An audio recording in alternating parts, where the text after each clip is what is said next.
Good morning, good afternoon, or good evening, depending on where you are in the world. And welcome to this Tech-Strong Learning Experience brought to you by Mend. My name is Cody, and welcome back to another Tech-Strong Learning webinar. We've got an exciting panel ahead, but before we get this thing kicked off, we do have just a couple of housekeeping notes I'd like to cover. First, today's session is being recorded. So if you missed any of our discussion, perhaps you'd like to rewatch or maybe share with a friend. The on-demand recording will be made available shortly after we conclude this live session today. If you'd like to engage with our panelists, there are a couple of ways for you to do so. The first option is to use the chat tab, which you can find on the right side of your screen. I'd like you to go ahead and start testing that functionality out for us right now by letting us know from where you are joining us in the world. Now, if you have any specific questions you'd like us to address, please send those into the Q&A tab, which can be found directly to the right of where it says chat. Sending your questions to that Q&A just ensures that we can get to them during our Q&A time and just helps us keep track. So if you can send them over there, that we'd really appreciate it. If you jump over to where it says handouts, there are a couple of resources that are there for you. So feel free to grab those at your leisure. And of course, before we close this thing out, we will be giving away 4 $25 Amazon gift cards. So be sure to stick around for the duration of our conversation. So our topic today is Malicious Packages Special Report, Attacks Move Beyond Vulnerabilities. And I'm joined today by Jeff Martin, VP of Product Management at Mend, and Maciej Mensfeld, Principal Product Architect at Mend as well. So Jeff and Maciej, thank you both so much for joining me today. Would you like to go ahead and take it from here and get this thing rolling? No. Yes, of course. um, all right. So, like you said, I'm Jeff. This is Maciej, and I think we'll kind of get straight rolling into this. Maciej, got anything to add before we move on? No, it's a pleasure to be here.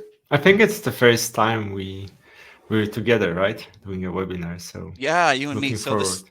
it depends on how it goes. It might be the last time. You never know. But Is that well? It's definitely the first one, right? Let's see how that goes. I see people joining from Hyrule, so I that's guess more Zelda fans than just me. working from home there. Um, all right. Let's move on and get into the content. There we go. Got the mouse to work. So, look, we're here to talk about malicious packages. Maybe before we start diving into how they're surging, Maciej, give me a definition. What do we got? What is a malicious package? You know what? It's kind of quite interesting because when you ask different people, you're gonna get a different answer. I can give you my answer of a malicious package, and for me, a malicious package is a open source package that contains unexpected code, code that presents unexpected behaviors. Right? We can dive into what I think, and I think that not all of the malicious packages contain code that would cause damage, but all of them contain unexpected and unwanted behaviors. And for me, this is a definition of a malicious package. When you install a piece of software, an open source component, you have certain expectations towards it, right? It is supposed to have certain functionalities, and it is not supposed to have certain other functionalities. So if it contains any behaviors that you would consider unexpected, for me, that's a really good definition of a malicious package. Yeah, I think there's a little bit of intent in it too, right? This isn't just, I got a bug in it or a vulnerability, because those happen to everybody. You find them, you disclose them, you fix them. This is something that's intentionally trying to do something, whether it is literally opening up a hole or it's a placeholder for a later attack. But what I like best about malicious packages, that's a strange sentence, but what I like about talking about malicious packages is that they're the clearest possible bad effect of a supply chain, right? When you think about a supply chain, you get something to do something for you. You're getting a supply to solve a problem, and you're getting it from a specific source that you know and trust, hopefully, at least to some degree. And you're hoping there's not a bomb in it, basically. And malicious packages are really just, to me, something that breaks one of those 3 rules. It's not the person you think it is. It's got a bomb in it, or it doesn't do what you thought it was going to do for you. Yeah, Fair. it's good you mentioned the intent, right? Yeah. It's worth pointing out that it's not always the proper author's intent, because some of the malicious packages happen because of an ATOs, but there is a certain intent behind it. So yeah, it's really good that you brought that up. Yeah, I don't recall a single case where then there would be an unexpected malicious code, unintended malicious package. Yeah, there should be a intent behind that, and this intent is most of the time isn't good, right? I'm sure there's somebody somewhere who's done an accidental malicious package, because, well, there's a lot of them. So a lot of numbers, right? Look, we've done a lot of research. I say we. I don't do any research. Magic did a bunch of research. No, it's not me. It's the man's research team. So we did a lot of research. Let's Okay, put it fair. that way. Okay. I just didn't want to include myself. But look, what we know is just in 1 year span, 2021 to 2022, 315% the number of malicious packages. This thing isn't just a fluke. This is a huge new vector for attacks. Magic, you have a better visibility into this stuff, because you really are more deeply involved. What's that looking like in 2023? Is it another big increase? That depends how we classify certain types of packages, right? Fair. I would say we're gonna see an increase. Hard for me to say how big, because Well, we're only in May, but yeah. Yeah, exactly.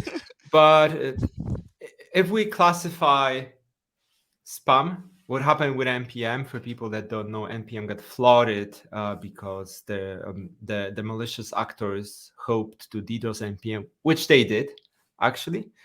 If we classify that as well as malicious packages, right? They had a malicious intent. It was just targeting NPM as a whole, And they maybe did it to through cover volume. different types of attacks. Yeah, and that they did it through volume. If we classify those as malicious, yeah, the numbers are gonna skyrocket. But even aside from them, right, there's like a couple million of them. Putting them aside, I think we're gonna see an increase. I'm a part of RubyGems security team, and I can tell you that we're busier than we were last year, including today.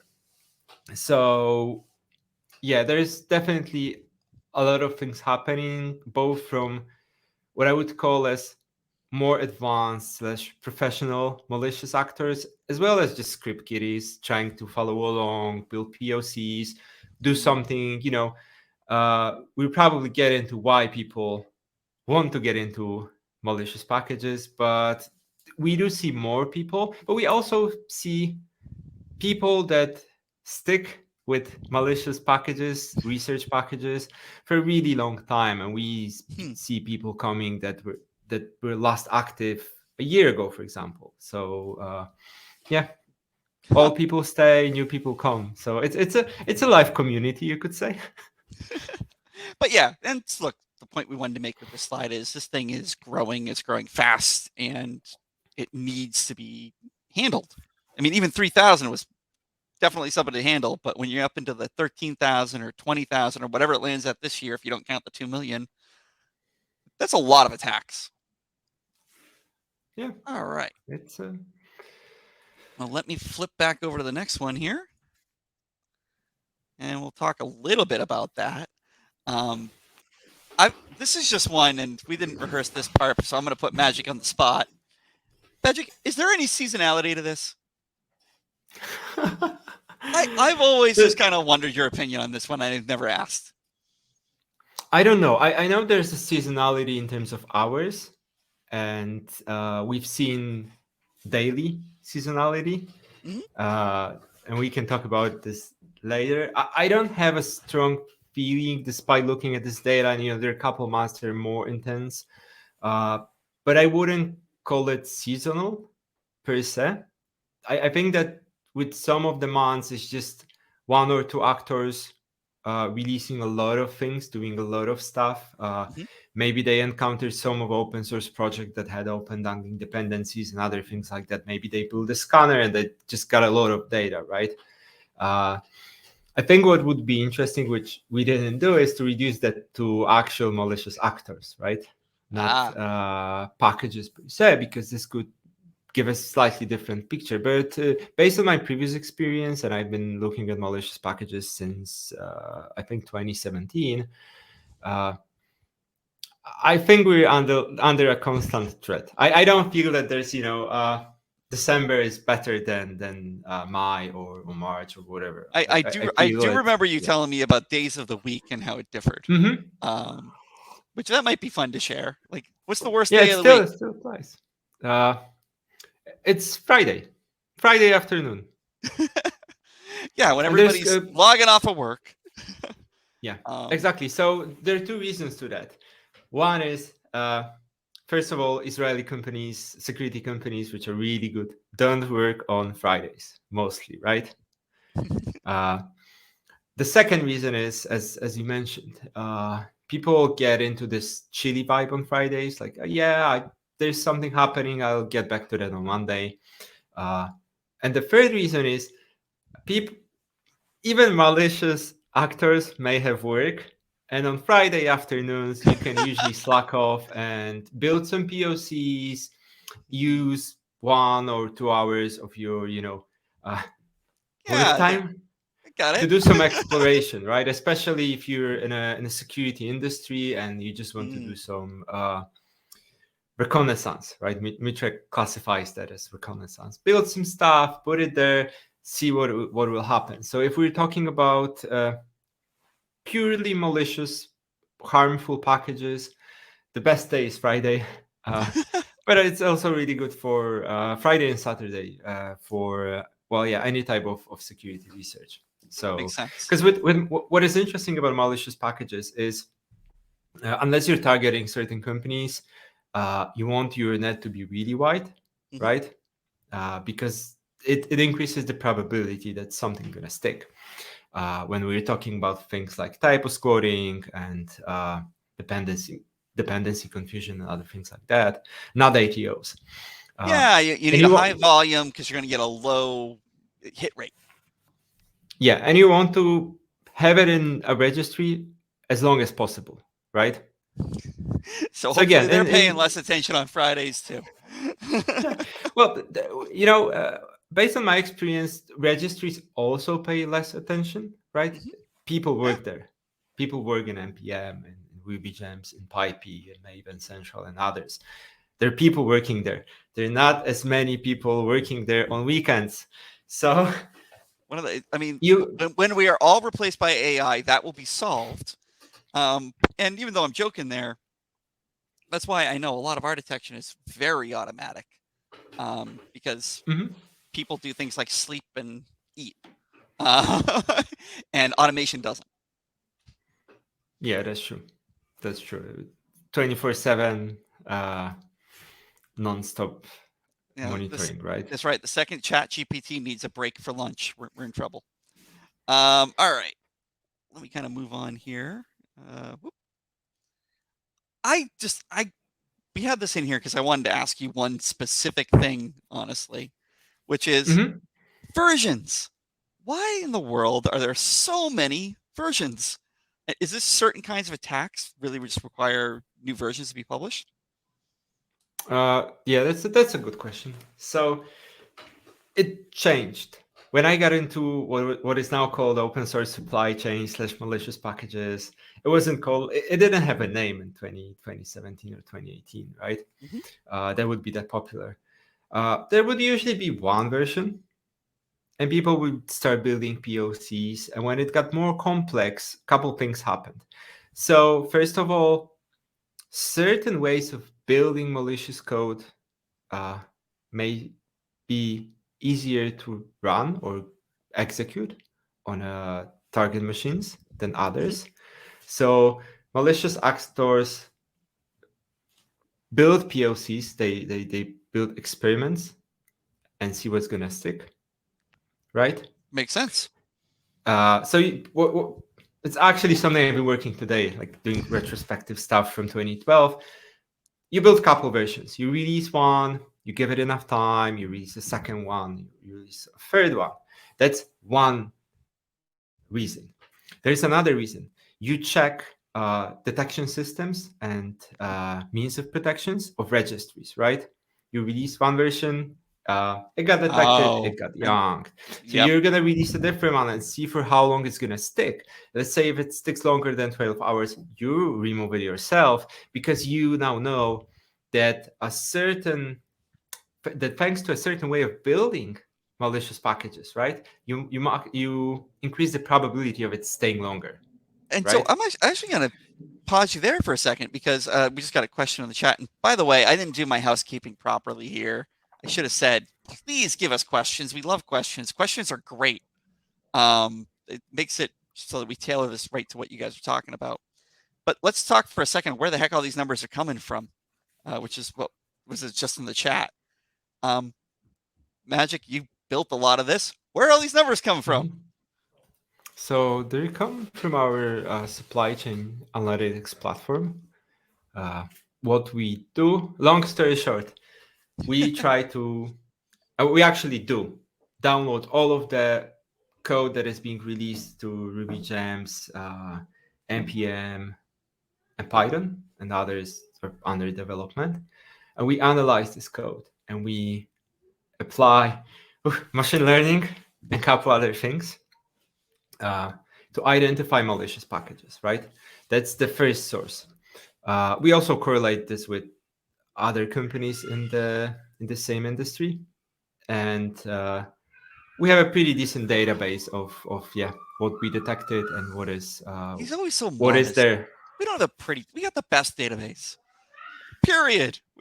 We're now the malicious package kings. That sounds like we're attacking people, but you know what I mean. Detection and prevention. Um, for whoever asked that question, if you go to the handouts, there is a copy of this report that we pulled these slides from that you can read and peruse when you're not enthralled by Magic and I. And you know, it has a lot of these data. It explains a little bit more about the source. But the short and long of it is, we make a malicious package detection and prevention and alerting tool as part of our SCA offering, and this is where these numbers come from. These are what we are actually seeing in the real world and helping people detect and prevent. Yeah, it's also worth pointing out that we are quite open with blogging about certain incidents and Very. other things. So yeah, it's worth checking our blog as well. I think we were pretty active. We're pretty active this year. We were really active last year. There is an article that is gonna be released either today or tomorrow about today's incident involving GitLab and one of their packages. So yeah, it's worth checking out our blog once in a while. All right. We kind of just move on here. We talked a little bit about 2023 already because I jumped the gun. This webinar just got me excited. I keep going ahead of where I'm supposed to be. Sure. But look, I mean, we talked about this already, but I'm just gonna reiterate it. This is a silly increase. Mhm. I know some of it was certainly some of the spam attacks, etc., but also this is just a huge amount of versions to handle. Yes, so it's supply chain is getting more popular, and I think it's much easier, in my opinion, to get into open source supply chain as a way of doing malicious stuff or security research than trying to find CVEs similar to Log4j or something you could exploit, right? Yeah. It's much more complex to dive deep into open source components to try to find bugs that you could reshape into vulnerabilities that you could then exploit. And you have That's to much usually harder. chain a lot of CVEs together to come into a real Hmm. exploit, um, or chain it with other non-CVE issues, but access or whatever. Um, I think malicious packages. Look, if I was a bad actor, God help the world if I was, but if I was a bad actor, um, then that's where I would go. it's the easy way in, right? You don't have to sit there and try to figure out if there's a hole in the wall. You go in through the front door and you're invited. Yeah. Yeah. All right, let's talk about the kinds, because we talked kind of what they are, big picture. We talked about the volume and it's increasing, but I mean, I like the 5 categories that we kind of label them with here. I'm sorry, 4 categories. I thought we fixed that. But there's 4 categories, even though it says 5. Isn't it 5? But yeah, well, the 5th one's hidden. We can't talk about it. Do you want to talk a little bit about like what some of these are? I'll take my favorite and then I'll hand it to you and you can pick yours. How's that? My favorite's developer sabotage. I love that category. It's such a clean story. Sometimes people who are developing products for free, especially open source, have a axe to grind, maybe with a specific company or a specific area, or maybe just because they feel like they've, let's say, been taken advantage of by a different community. Lots of things happen. And the normally trusted developer does something that sabotages their own product. And there's been a couple examples of this. But this is the one that I'm like, you need an automate. Like, this is a trusted source. You've used them before.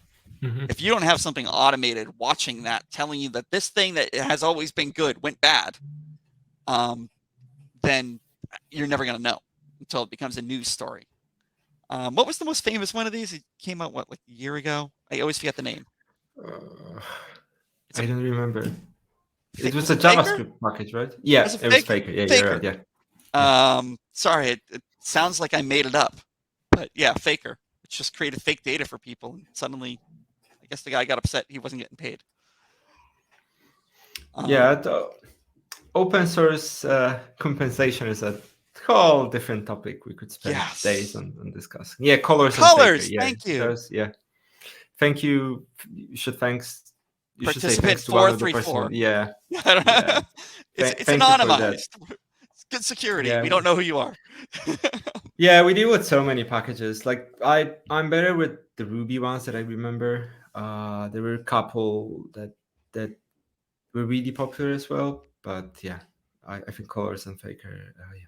For developer sabotage in general, if we're looking from this perspective, you get unexpected things from the developers, and you have things from other people, right? That got an access to the account, and it's through ATOs, malicious intent. And what is interesting about that, that's why is packages. You're not going to find many for them, because if I think we're losing you a little bit, Magic. Yeah, can you hear me now? Cutting in and out a little bit. That's okay. You're so smart, even half your words carries a lot of weight. But I don't know. Let's try again. I think it looks solved now. Can you hear me now? Sorry. Yes, much better. I don't know what happened. You were just jittery. Internet had too much coffee. So I was saying that, yeah, there are two. My browser is going crazy though. It keeps saying there's a problem with the connection. So if it happens again, just ping me, okay? Yep. What is qualified as protestware? Would you be able? Yeah, so we're gonna go through each of the categories. Maybe we'll take that one next. What's protestware, Magic? So protestware is usually not harmful per se, but it tries to send a message, right? Open source, socially aware. Yeah, maybe I'll take it. You're jumping around a little bit. Maybe we kick the camera off. That might work. But yeah, look, protestware. It's a category we track separately and report on separately because it's a very distinct intent. A lot of this happened around some of the geopolitical events over the last couple of years, various wars, and they did things like change the behavior of an open source package based on the geography it was in use. Everything from sending a message, literally like popping a message on the screen with a certain political ideal or a protest against some injustice, to literally deleting directories if if it was being used in a specific country. Some of these seem innocuous. Some of them are extremely not innocuous, like just deleting directories. But the one thing they all had in common is that the intent isn't necessarily to make sure that the open source package isn't usable anymore. It's usually targeted towards a specific group. There was a lot it's of not this around always this. harmful, right? Yeah, It's not always. well, I would argue that any unintended, Yes. right? I mean, we put that in the definition of malicious packages for a reason. It's unintended. Do you know one of the better examples off the top of your head? I always forget the package names. Oh yeah, someone mentioned it's hacktivism. Yes, it's Yeah, it actually is. kind of true. Again, I don't remember the name. I can Google that really fast, but The names all there was blend together. yeah, there is this popular package that would just check the geolocation, and if it would be one of the countries involved in one of the wars, it would just print a message with information that something happened to all of the developers using it in certain countries. And yes, it is an unwanted behavior. I don't consider it fully malicious yet.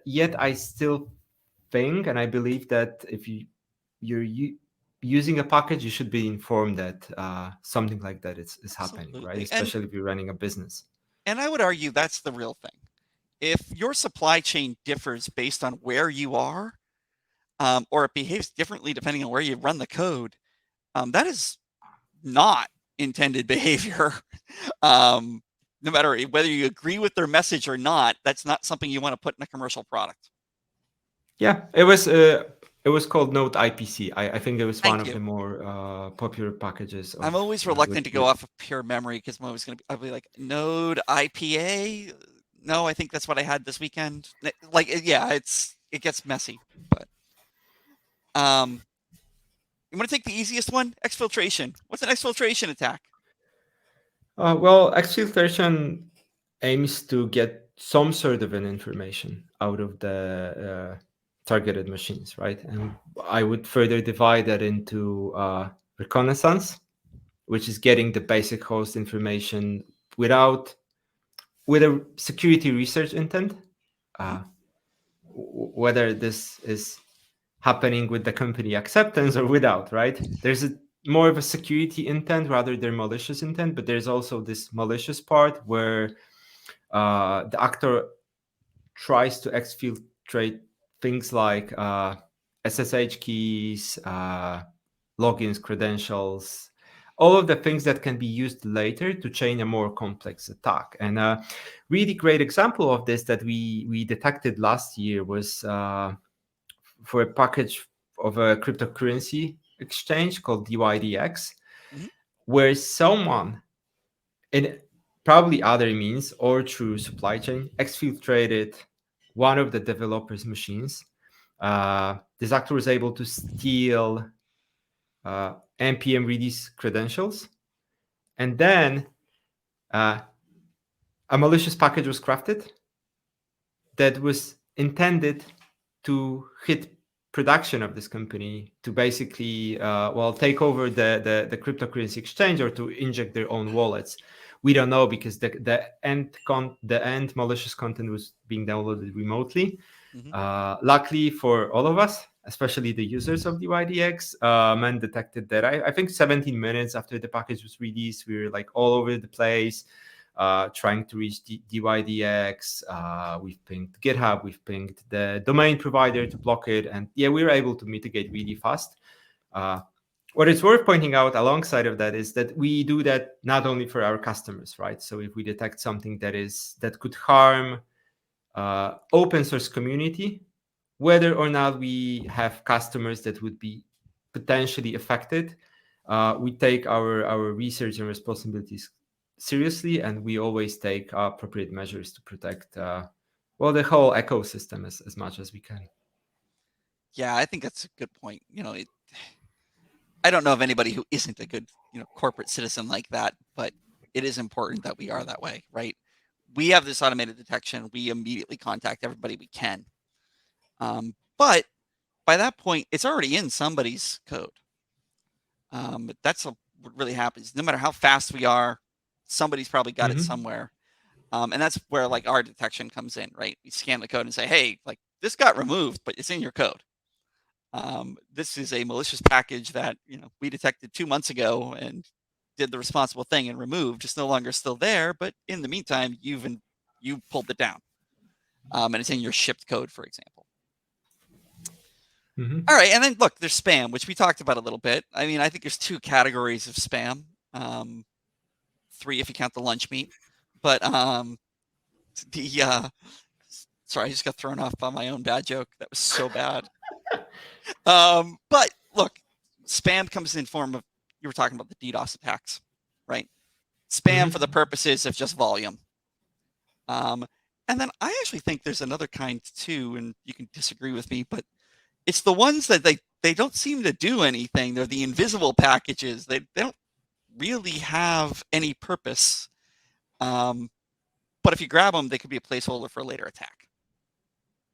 Yeah, exactly. So what is interesting about those empty placeholders is that when you start cross-correlating various registries and packages, and you start looking at the metadata, you see like patterns, right? You are able to figure out certain actors. Well, obviously we don't know all of them by name, only few, but you can see, okay, it's like looking at matrix code. You recall certain things, right?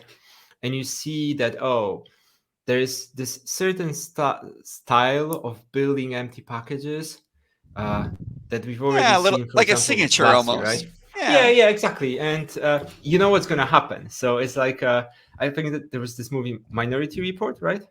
Yeah. Where you would be able to stop certain things from happening before they actually happened. And it actually happens to us as well. It happened to us today. You see things, you're able to correlate with historical stuff or stuff happening in other registries we keep an eye on, and you know that this spam or empty package was released with a malicious intent, right? There's nothing malicious there now, but there's probably going to be something malicious in hours or days, and when we're certain of it, when we can prove it, we also take up appropriate actions to block those, right? Because we know what's going to happen. We know the person behind that. We can show previous examples of their malicious activities presenting the same behaviors.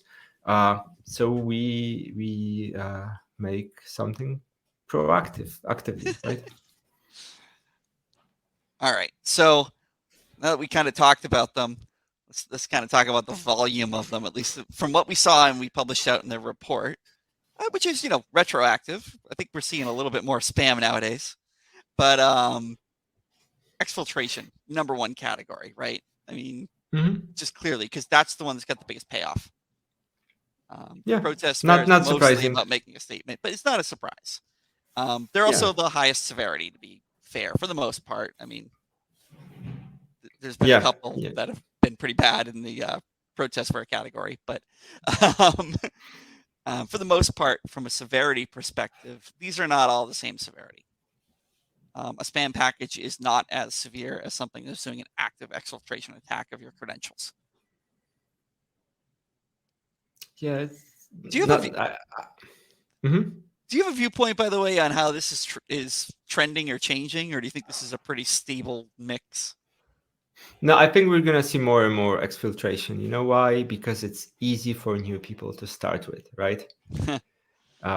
So in order to do any type of developer sabotage, you need to have open source projects that are active, and you need to change your mind about so there's certain things in your life, right? Low percentage chance of that, and there's always more open source packages. Yeah, you can't just grow one overnight, right? Yeah, protestware is kind of similar, right?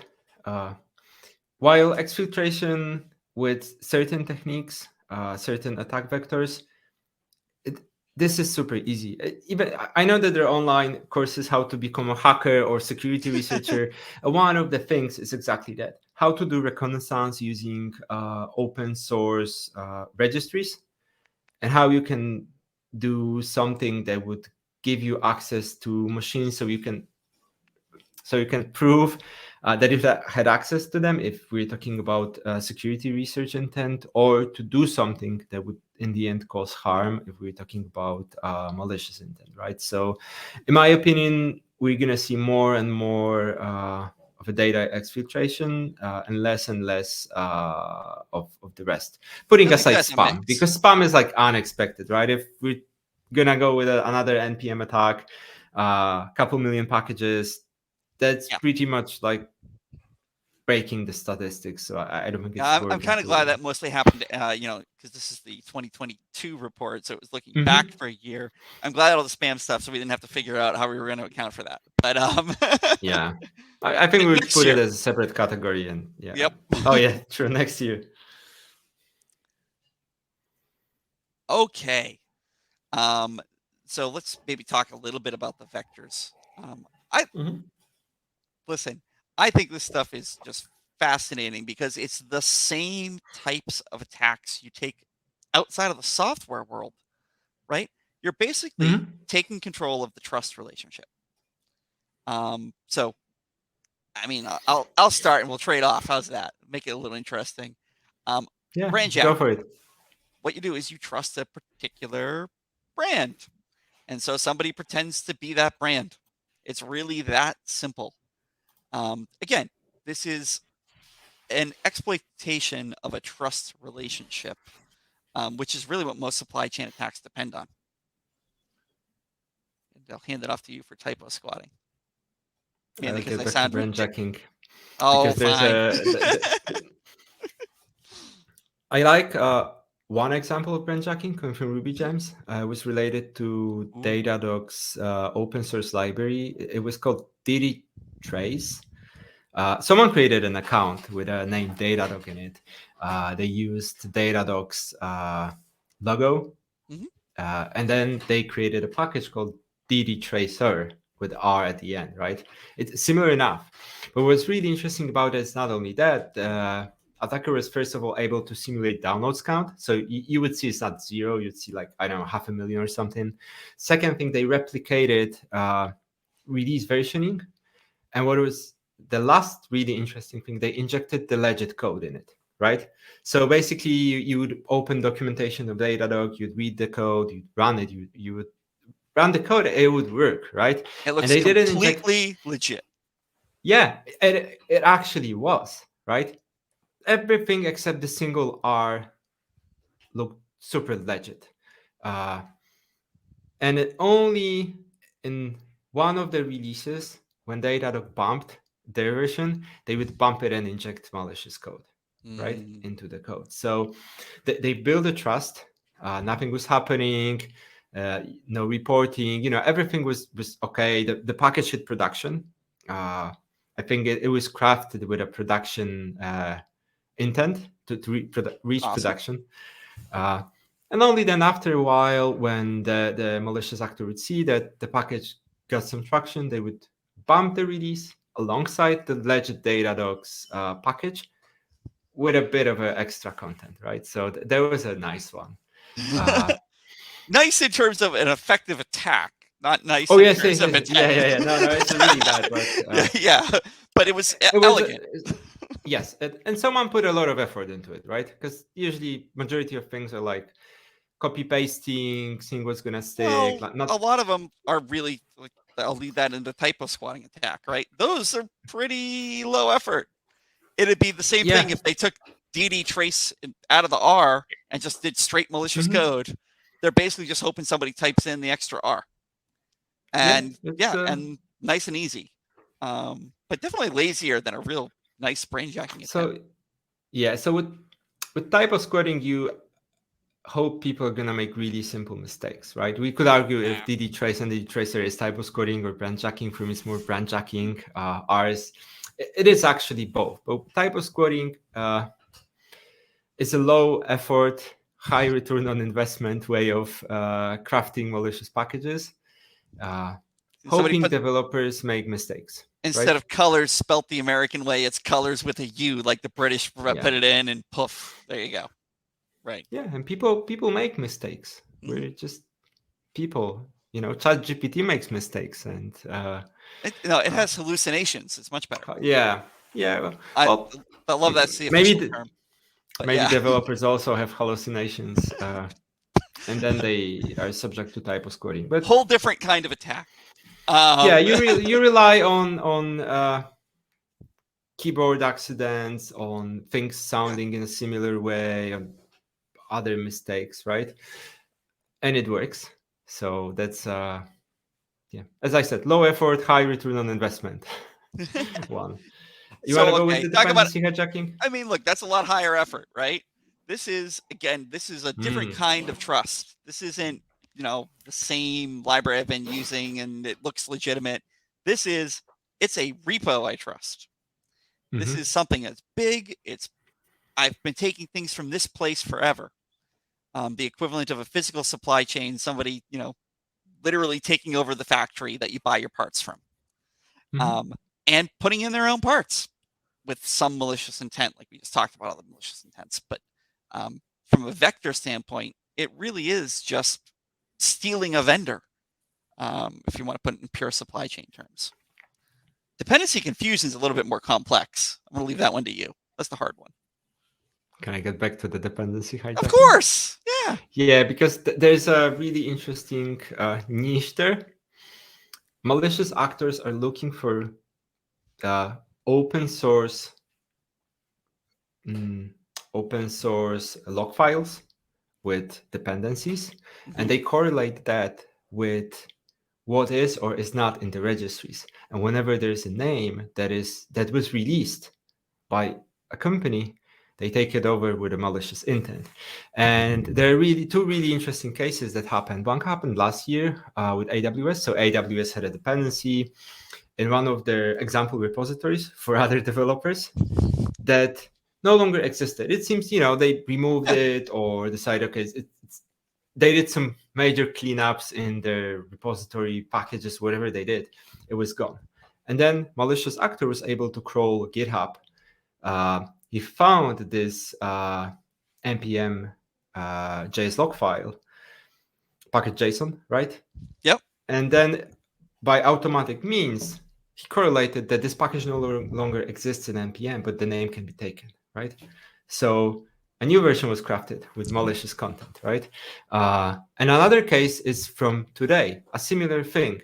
Someone was scrolling GitHub and GitLab, and this actor figured out that GitLab had a dependency in GitLab itself that no longer exists in RubyGems because it was removed by GitLab, right? But what is interesting about it, there are still older GitLab versions that are dependent on this dependency.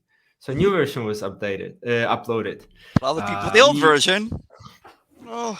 Yeah. What happens if you try to install, npm install, bundle install, or whatever, and a version is no longer there? Well, you try to bump to the most recent one, going with an assumption. Yeah, maybe there was a critical error. Maybe there was someone released it with their SSH keys or some additional files by accident, so it was removed.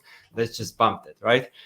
We always use this package. No risk there, right? It's not a brand jacking. It's not a typo scoring. Right. But it is a hijacking, right? And this is what actually happened today. Luckily for us and for RubyGems, we were able to detect that and mitigate it really fast. And let's get to the dependency confusion. I mean that's a pretty. I said it's more confusing, but honestly, it's not if you phrase it right, I guess.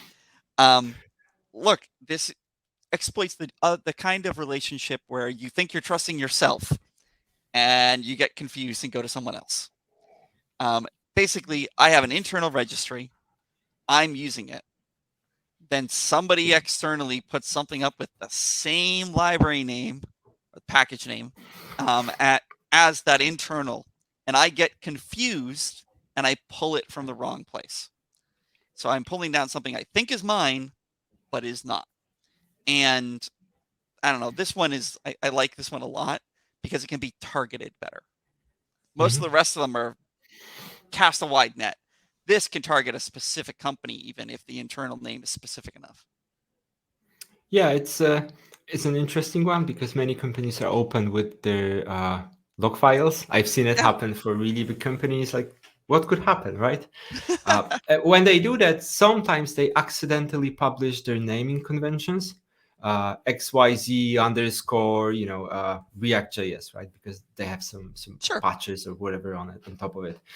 And you mentioned using internal sources. I will also mention that resolving dependency trees is really complex because your dependencies can depend on other dependencies, and some of them are public, some of them are private, and there's always this question: how are you supposed to resolve that? And well, we make mistakes. Those algorithms are also not perfect, which means that there may be no user interaction. And today you run your install command, you get a certain set of dependencies, you run it tomorrow, it is being resolved slightly differently because there was an update to the resolving engine, right?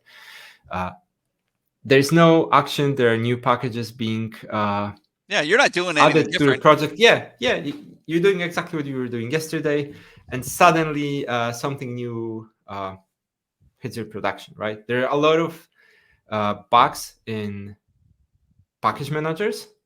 Some of them are not disclosed, many of them are disclosed, but I feel there's still something there that is not yet known or public that is gonna be really you cut out at the worst important. possible time. You're like, I feel there is something really important that's not known, and then poof. Sorry.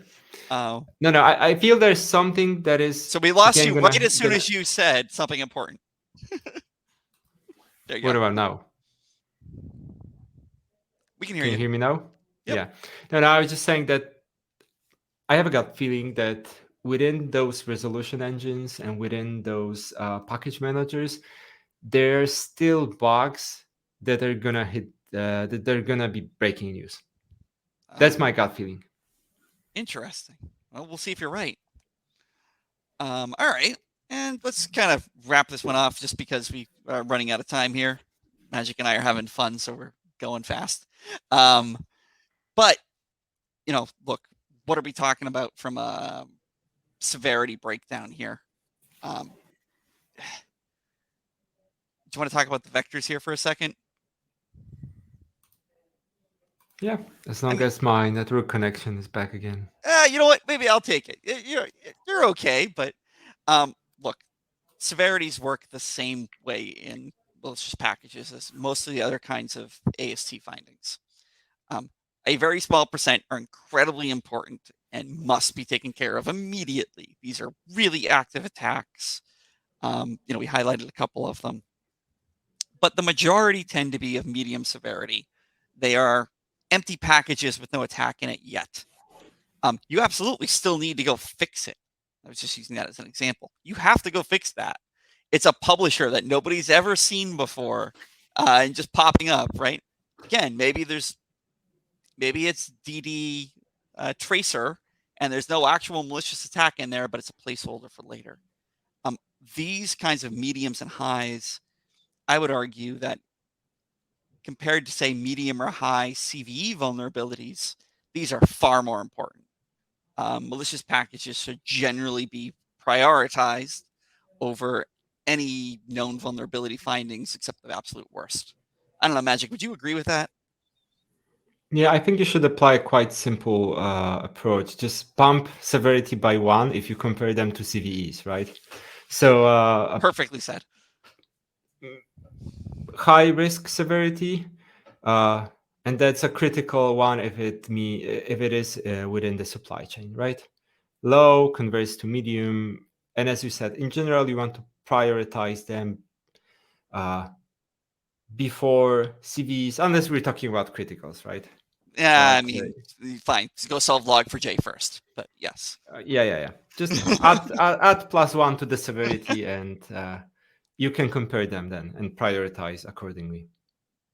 Makes sense.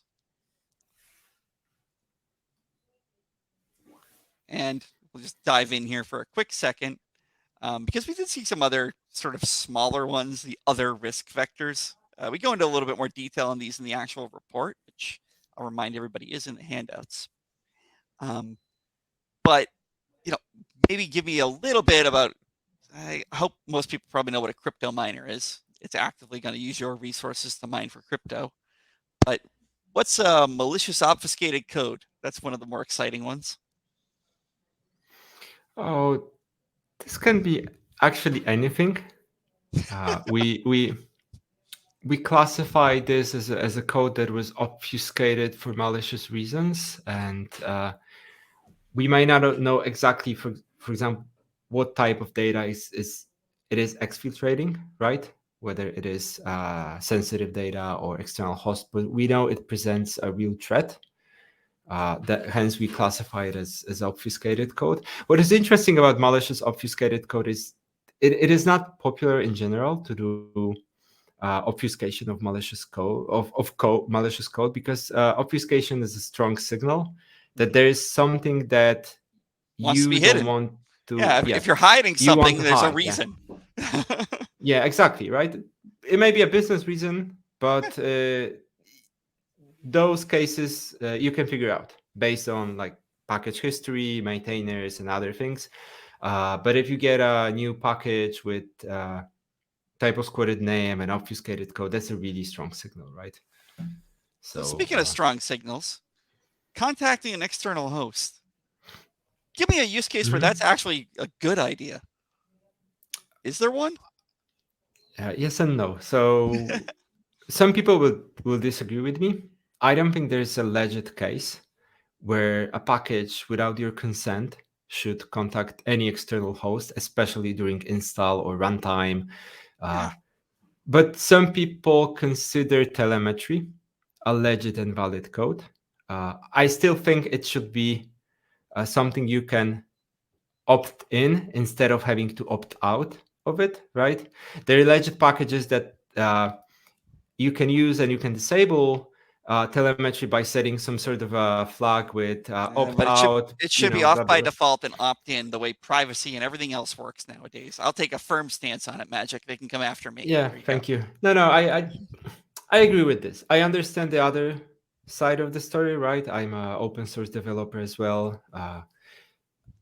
I need, as an open source dev, I would love to get a deeper understanding of use cases of people that use my software, and there's no easy way to get this aside from telemetry, right? Mhm. If you start sending data, usage statistics, clicks, and other things, if we're talking about like web UI libraries or admin panels, that's easy, but I still don't think it justifies collecting any data without users explicitly allowing you to do so. I don't even think it's legal, but I guess that depends It on the depends. geographic location you're in, Everything right? is legal somewhere. But yes, I mean, look, Yeah. generally speaking, you want affirmative consent before you pull data out of anybody, Exactly. ever. Yeah.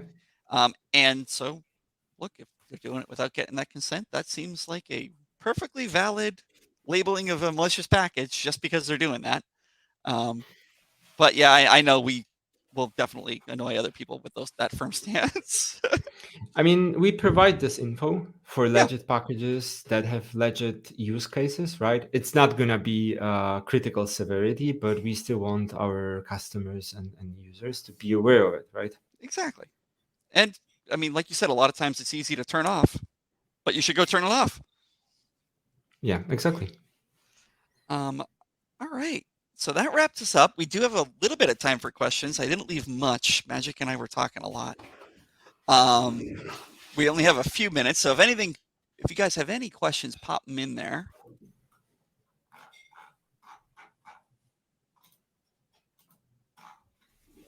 And if not, I will point you to the handout section, which has both the presentation we just went through, our malicious packages report we pulled this data from, so it's much more detailed. It has a lot more in there. It's well worth reading, as well as a couple of the other pieces we've talked about the cybersecurity, why it's now a global governance problem, for example. So a little bit of related content. But I'm now nervous we don't even have time for questions, so maybe I will bring it back and start saying goodbye. Magic, do you have any closing thoughts? I always close Twitter threads with "Have a great day and stay safe." If that I think works. it applies here as well. Any recommended software for monitoring and reports? Yeah, Jeff, that's one. Hold on. for you. Let me take that one. Yeah, I highly recommend mend.io. Look, we're pulling this data from our stuff. What we do is SCA, and as part of that SCA, which is just making sure your supply chain and your source code is known, first off, and correlated to vulnerabilities and things like the malicious packages. This is a new attack vector. We're really on the front edge of that.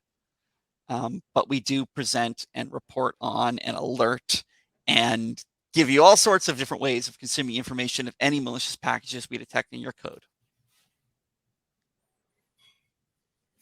Yeah, what are some effective strategies? Yeah, aside from obviously using our software, right? Mend.io. I think first of all, you need a bit of education. Developers need to be aware of something like open source supply threats in general. So this is going to be recorded, so share this I'm going to go back to webinar with this. your developers, right? A lot of these take advantage of people either going quick or not knowing what they're looking at. And I think that's, if I had one kind of piece of advice, is one, humans can be tricked. We get sleepy, we get lazy. We talked about why things are released on Fridays, right? We do things like have to sleep. A lot of things focus on confusion, hijacking, leveraging a trust relationship. And the reason that works is humans like to establish trust, and then we keep it there. And we don't pay attention to every single detail.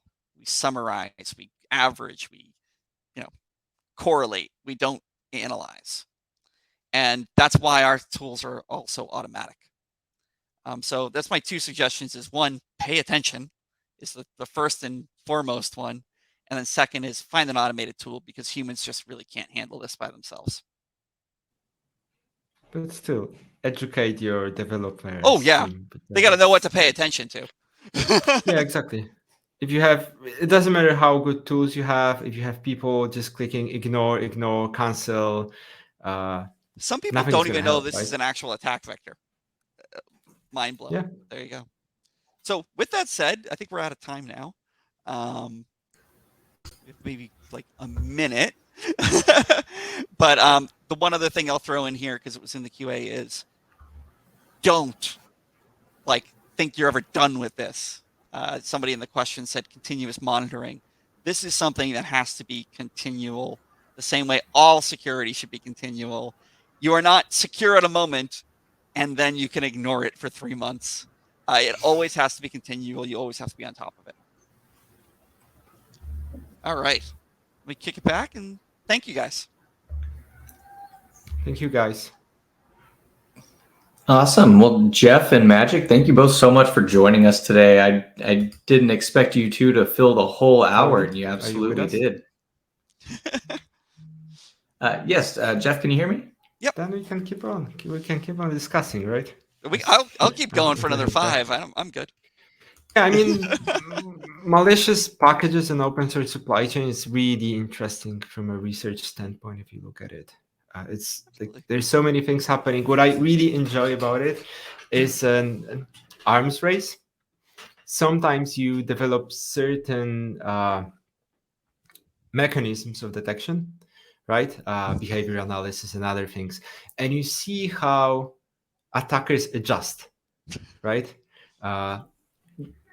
During the early years ago, when I started building this software, I would have sandboxes that wouldn't be randomized enough, and they would have certain environment variables.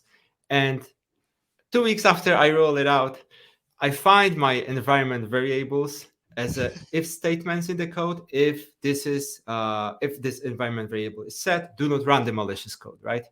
And there was built to bypass my tools, right? So it's just a constant arms race of fixes and detection methods, and then ways of getting around them.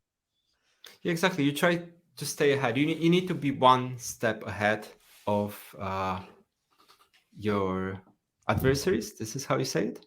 Yeah. Right. So for me, that's stressful but super exciting.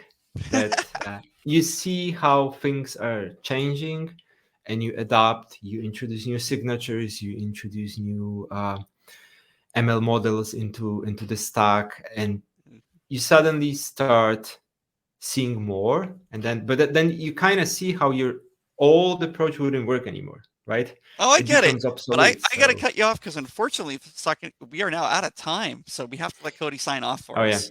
Yeah. You're too excited. Sorry, I think Cody is back. There he is. Yeah. Hey, can y'all see me? Yep.